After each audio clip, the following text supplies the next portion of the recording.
আদালতের অপর একটি নির্দেশ যে জাতীয় নির্বাচন কমিশনের নির্দেশ অভিযোগ ছিল যে রাজ্যের প্রশাসনকে বারংবার বিভিন্ন ঘটনার প্রেক্ষিতে এফআইআর দায়ের করার নির্দেশ দেওয়া হলেও তা কিন্তু কার্যকরী হচ্ছে না।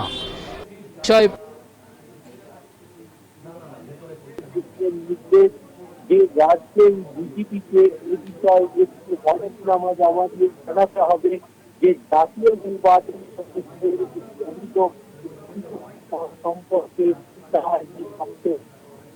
এছাড়াও এই রায় দিতে গিয়ে সুপ্রিম কোর্টের পরিষ্কার পর্যবেক্ষণ ইলেকশন রিটার্নিং অফিসার অর্থাৎ ইআরওরা এই ভোটার তালিকা সংশোধন বা এসআইআরের ক্ষেত্রে যে সকল সিদ্ধান্ত গ্রহণ করবে তা সম্পূর্ণভাবে তাদের সঠিক পদ্ধতি মেনে করতে হবে।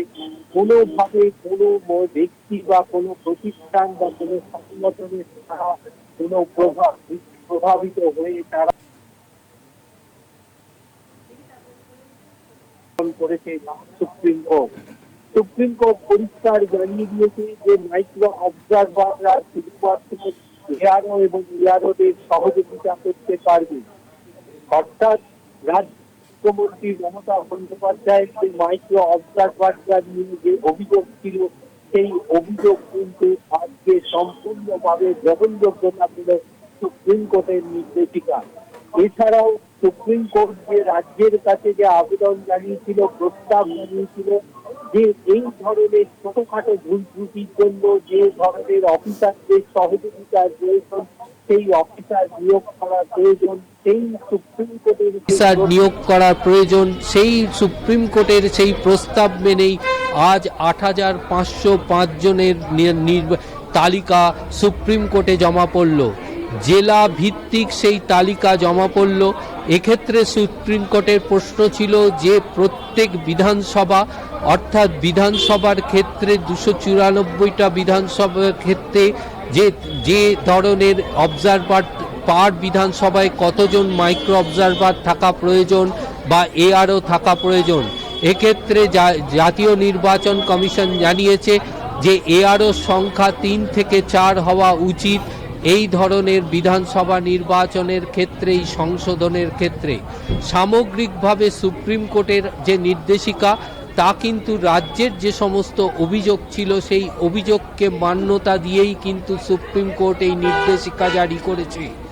এই মামলার শুনানি চলাকালীন বিগত দিনে যে শুনানির সময় রাজ্যের মুখ্যমন্ত্রী মমতা বন্দ্যোপাধ্যায় যে সওয়াল করেছিলেন সেই সওয়াল সেদিন নথিভুক্ত না হলেও আজকের নির্দেশিকায় কিন্তু রাজ্যের মুখ্যমন্ত্রী মমতা বন্দ্যোপাধ্যায়ের সওয়ালকে নথিভুক্ত করা হয়েছে এবং পাশাপাশি সুপ্রিম কোর্টের প্রধান বিচারপতি সূর্যকান্ত এই মামলার রায় দিতে গিয়ে বা এই মামলার শুনানি চলাকালীন তিনি পরিষ্কার মন্তব্য করেছেন আদালত চায় যাতে প্রকৃত ভোটারদের নাম যাতে বাদ না যায় সে বিষয়ে সম্পূর্ণ সহযোগিতা করা।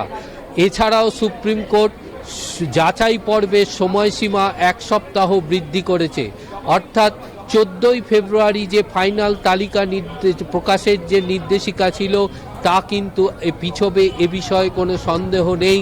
তার কারণ যে শুনানির পর যে নথি যাচাইয়ের যে সময়সীমা সেই সময়সীমাকে আরও ১ সপ্তাহ বৃদ্ধি করল সুপ্রিম কোর্ট। সুপ্রিম কোর্টে ৮৫০৫ জনের তালিকা জমা পড়ার পর জাতীয় নির্বাচন কমিশনের দাবি ছিল এই গ্রুপ বি অফিসারদের 10 দিনের ট্রেনিংয়ের প্রয়োজন। এক্ষেত্রে নির্বাচন কমিশনের সেই দাবিকে নস্যাৎ করে দিয়ে সম্পূর্ণভাবে সুপ্রিম কোর্ট নির্দেশ জারি করে বলে দিয়েছে যে এখানে কোনো ট্রেনিংয়ের প্রয়োজন আছে বলে মনে হয় না, এখানে শুধু তাদের কাজের ভিত্তিতেই কিন্তু যাতে সঠিকভাবে তারা কাজ করে সে বিষয়ে লক্ষ্য রাখতে হবে। তবে এই ৮৫০৫ জনের তালিকা প্রকাশের পর জাতীয় নির্বাচন কমিশনের দাবি ছিল, অভিযোগ ছিল এদেরকে যোগ্য অফিসারদের কিন্তু এই তালিকায় রাখা হচ্ছে না। তার কারণ বহু ইঞ্জিনিয়ারকেও এই তালিকায় ঢুকিয়ে সংযোজিত করা হচ্ছে। তার প্রেক্ষিতেই জাতীয় নির্বাচন কমিশনের পক্ষে সুপ্রিম কোর্টের রায় যে এই ৮,৫০৫ জনের তালিকাকে স্ক্রুটিনি করবে জাতীয় নির্বাচন কমিশন এবং তাদের মধ্যে থেকে যাদের যোগ্য মনে হবে তাদেরকেই এই কাজে নিয়োজিত করবে। শুভাঙ্গী।